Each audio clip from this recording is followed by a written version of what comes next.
मैंने सोच रखा है अब कि मैं ना सोचूंगा जिंदगी के बारे में। बहुत गम दिए जाना मुझको जिंदगी ने, और मेरे सारे अपनों ने मुझको ऐसे चाटा है जैसे कि वो दीमक हो और मैं एक नन्हा सा पौधा जिस पर कहीं शायद वफा का फूल खिलना था, मगर अब नहीं खिलना क्योंकि मैं तो माया था। वक्त की ठंडक ने मुझको सर्द कर डाला, बिल्कुल पत्थर की माने। अब मौत की हरारत ही इस पत्थर को पिघलाए तो पिघलाए। मैंने सोच रखा है अब कि मैं न सोचूंगा उन गमों के बारे में जो मुझे मिले जाना।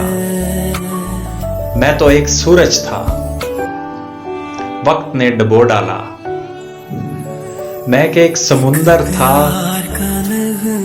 वक्त ने गमों के सहरा में मुझको यूं समो डाला।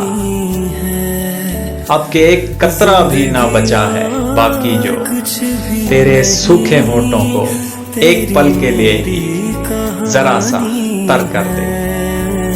मैंने सोच रखा है, मैंने सोच रखा है।